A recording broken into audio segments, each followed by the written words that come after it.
क्या कहती है शिवराज सिंह चौहान की कुंडली? क्या फिर से सीएम बन पाएंगे शिवराज सिंह चौहान? आखिर कौन देगा शिवराज सिंह चौहान को चुनौती? क्या मध्य प्रदेश को फिर से भगवा कर पाएंगे शिवराज सिंह चौहान? देखिए सिर्फ धर्म ज्ञान पर। नमस्कार, धर्म ज्ञान के दर्शकों का स्वागत है। मैं कविता राणा, मेरे साथ आचार्य राकेश चतुर्वेदी जी। सर, सबसे पहले तो आपका स्वागत है। नमस्कार कविता जी, नमस्कार दर्शकों। आज हम आप लोगों के लिए लेकर आए हैं मध्य प्रदेश के मुख्यमंत्री शिवराज सिंह चौहान जी की कुंडली। जी हाँ, अटल जी के दौर के एक ऐसे नेता हैं जिन्होंने अब तक मध्य प्रदेश की सत्ता में टिके हुए हैं बतौर मुख्यमंत्री। जी हाँ, 4 बार बतौर मुख्यमंत्री अपना कार्यकाल वो कर चुके हैं। आप देखिए 2023 में दोबारा से मध्य प्रदेश के चुनाव है, बतौर मुख्यमंत्री 15 साल पूरे कर चुके हैं। अब सवाल उठता है, यूपी में देखिए जिस तरह से योगी आदित्यनाथ ने हिंदुत्व को लेकर बुलडोजर चलाकर जो अपने दम पर कमल खिलाया है, उसी के राह पे अब आगे चल के शिवराज सिंह चौहान फिर से मध्य प्रदेश में अपने दम पर बीजेपी को जीत दिलाना चाहती है। और ऐसे में उनकी कुंडली क्या कहती है, इस दौरान किस तरह से जो ग्रह नक्षत्र बदल रहे हैं, शनि अमावस्या पे जो साल का पहला सूर्य ग्रहण लग रहा है, ये शिवराज सिंह चौहान की राजनीति में कितना बड़ा बदलाव ला सकता है? क्या कुछ ग्रहण इस दौरान उनकी राजनीति में या फिर तमाम तरह की रुकावटें क्या पैदा कर सकता है? इसी को लेकर आज हम चर्चा करेंगे आचार्य जी से। तो सबसे पहले तो आचार्य जी, मैं आपसे समझना चाहूँगी, शिवराज सिंह चौहान जी की कुंडली, वो मतलब उनकी जो करिश्माई जो वो नेता हैं, इसके पीछे की कुंडली और उनके ग्रह नक्षत्र क्या कहते हैं?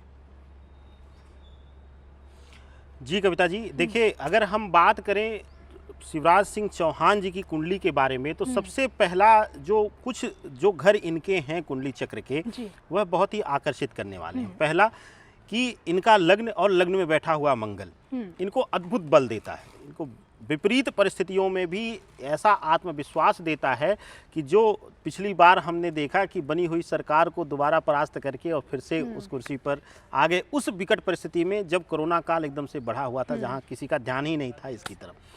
दूसरी चीज अब आती है कि छठे भाव का राहु, पंचम भाव का राहु कविता जी यहाँ पर हमेशा अपने संतान सुख की तो पीड़ा देता है, लेकिन इसके साथ ही किसी भी की कुंडली में अगर पंचम भाव में राहु आ जाएगा क्रूर ग्रह के रूप में, और अगर कोई और शुभ ग्रह नहीं वहाँ बैठ रहा है, तो उसको संतान संबंधी पीड़ा सुनिश्चित है।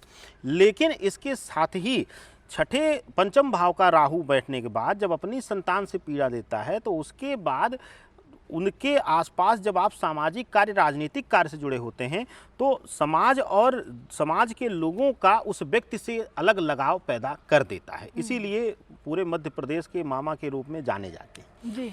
अब दूसरा जो मूल इनके कुंडली का जो भाव है, वह 10वें भाव का सूर्य और 11 भाव का बुध और शुक्र के साथ केतु है। केतु इनको शुक्र के साथ रहकर कई जगहों पर इनको गुप्त एकदम से विद्या का कारक दिया है कि इनके अंदर एक बड़ा स्वभाव, कुछ नेता ऐसे होते हैं जो बड़बोले होते हैं।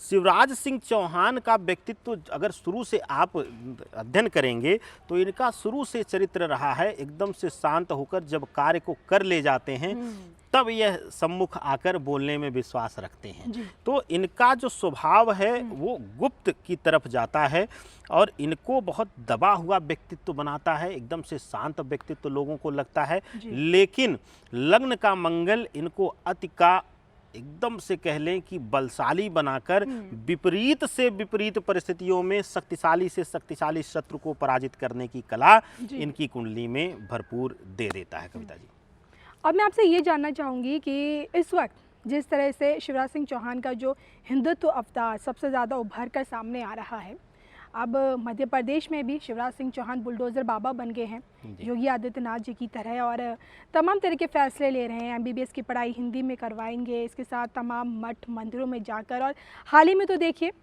महाकाल की नगरी यानी कि उज्जैन में जिस तरह से अब जो वहाँ का कॉरिडोर जिसकी उद्घाटन अब अगले ही महीने जून के माह में होने वाला है बतौर प्रधानमंत्री नरेंद्र मोदी के हाथों, तो जो धर्म को, ये हिंदू धर्म को आगे लेके जो चल रहे हैं, इस पर आगे कितने खरे उतर पाएंगे? देखिए, उसके लिए मूलतः इनकी कुंडली पर आना, एक दृष्टि डालना आपको पड़ेगा। वहाँ पर हम आपका ध्यान ले जाते हैं और दर्शकों का भी ध्यान ले जाते हैं, और जो लोग ज्योतिष को पढ़ रहे होंगे, सीखने का प्रयास कर रहे होंगे, उनके लिए भी एक मिसाल होगी कविता जी।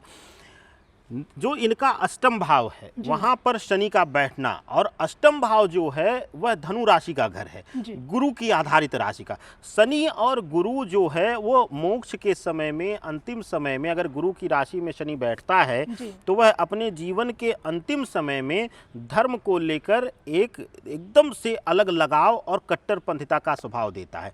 पहले इनका स्वभाव ऐसा नहीं था, ये सभी लोगों को पता है। ये एक कोर राजनेता के रूप में, अपनी राजनीतिक छवि के रूप में, शांत राजनीतिक छवि के रूप में जाने जाते थे। यही कारण है कि ये हमेशा से केंद्र के आसपास, ये हमेशा इनका प्रभाव रहा है, चाहे वह आदरणीय स्वर्गीय अटल जी की गवर्नमेंट रही हो, चाहे अब वर्तमान में मोदी जी की। इनकी छवि बहुत साफ सुथरी और शांत रही है। लेकिन अब इनका स्वभाव जैसे जैसे अवस्था बढ़ेगी, वैसे वैसे शनि और गुरु का प्रभाव, मतलब धर्म ध्वजा का प्रभाव इनके जीवन में देखने को मिलेगा। तो कहें कि अब इनके स्वभाव में धर्म को लेकर कट्टरपंथिता धीरे धीरे बढ़ेगी, और धर्म के लिए यह कुछ ऐसा कार्य करके जाने में अब विश्वास रखते हैं जिससे मध्य प्रदेश की धरा के लोग इनको सदियों तक इनको याद रखें, और एक ऐसे राजनेता के रूप में इनको याद रखें जिसने कि सनातन धर्म के लिए कुछ अच्छा देकर अपनी धरा को गया हो। इस तरीके का इनका विचार अब धीरे धीरे करके शनि और गुरु के उस प्रभाव की वजह से होता जा रहा है कविता जी। पहले देखिए, मध्य प्रदेश की जो पॉलिटिक्स होती थी वो अभी भी शिवराज सिंह चौहान के इर्द गिर्द घूमती थी, लेकिन अब सूबे में से ही ज्योतिरादित्य सिंधिया के मुख्यमंत्री बनने की भी अब आवाज़ें उठने लगी हैं। क्या लगता है, क्योंकि ज्योतिरादित्य सिंधिया जो कांग्रेस से बीजेपी में आए हैं, और जब से बीजेपी में आए तब से उनका कद बढ़ता गया है, सांसद भी बन चुके हैं, राज्यसभा भी भिजवा दिया गया है, केंद्र में भी जगह मिल गई है, और अब उनकी नज़र सूबे के मुख्यमंत्री कुर्सी पे भी होगी, क्योंकि तमाम नेताओं की देखिए राजनीतिक मंशा तो रहती ही है ऊपर जाना। तो इसको लेकर मैं जानना चाहती हूँ, क्या लगता है, क्या शिवराज सिंह चौहान के लिए भविष्य में ज्योतिरादित्य सिंधिया, जो कि अब उन्हीं के पार्टी के नेता हैं, क्या वो उनके लिए खतरा पैदा कर सकते हैं, क्या उनके लिए कुछ कठिनाइयाँ?